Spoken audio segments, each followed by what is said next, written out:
Assalamualaikum warahmatullahi wabarakatuh. Video kali ini laporan praktikum pengamatan proses respirasi pada jaringan tumbuhan dengan saya Langkap Terwiksa, NIM 2402015, dosen pengambil PDPHD Prodi Agroteknologi di Institut Teknologi Perkebunan Pelalawan Indonesia. Respirasi merupakan proses penting pada tumbuhan untuk menghasilkan energi yang dibutuhkan dalam berbagai aktivitas sel seperti pertumbuhan dan perbaikan jaringan. Melalui proses respirasi, tumbuhan mengurangi zat makanan terutama glukosa dan bantuan oksigen sehingga menghasilkan energi dalam bentuk ATP. Pengamatan proses respirasi pada jaringan tumbuhan bertujuan untuk memahami bahwa tumbuhan juga melakukan respirasi seperti makhluk hidup lainnya, meskipun tidak terlihat secara langsung. Praktikum ini dilakukan untuk mengetahui adanya proses respirasi pada jaringan tumbuhan, mengidentifikasi produk respirasi berupa gas CO2, serta melatih mahasiswa menggunakan indikator kimia untuk mendeteksi hasil respirasi. Praktikum ini bertujuan untuk 1. Mahasiswa mampu memahami proses respirasi pada tumbuhan. 2. Mahasiswa mampu mengamati dan mengidentifikasi produk respirasi berupa gas karbon dioksida atau CO2 yang dihasilkan selama proses respirasi pada tumbuhan. 3. Mahasiswa mampu melakukan pengukuran laju respirasi pada tumbuhan dan menganalisis perubahan volume udara yang terjadi selama proses respirasi.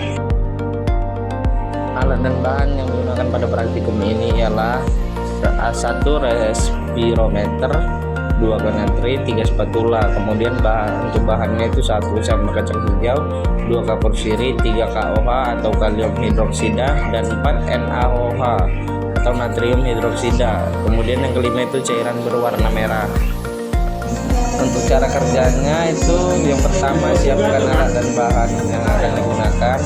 Kemudian larutkan kapur sirih dengan air hingga sedikit mengental. Ambil sedikit kapas dan letakkan larutan kapur sirih pada kapas secukupnya. Masukkan kapas berisi larutan ke dalam tabung.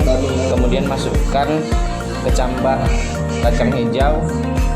Pasang tabung resepsioner dengan pipet dan dekatkan menggunakan film jelly agar udara tidak masuk melalui celah-celah.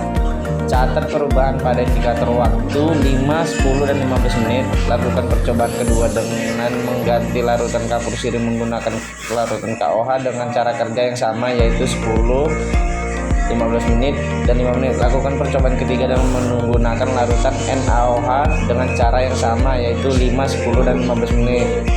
Kemudian lakukan percobaan keempat dengan menggunakan cairan berwarna.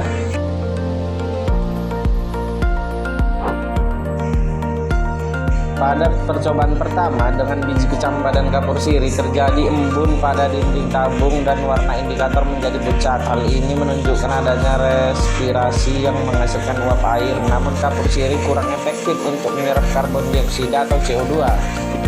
Pada percobaan kedua menggunakan biji kecambah dan KOH, warna indikator tetap kuning hingga berubah menjadi kuning oranye dan tabung tampak lembab. Ini menandakan KOH berhasil menyerap CO2 sementara kecambah tetap melakukan respirasi dan menghasilkan uap air.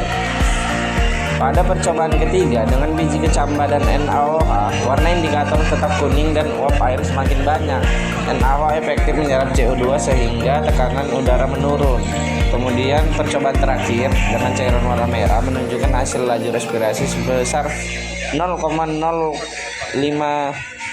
per detik yang diukur dari pergerakan cairan merah pada pipet respirometer.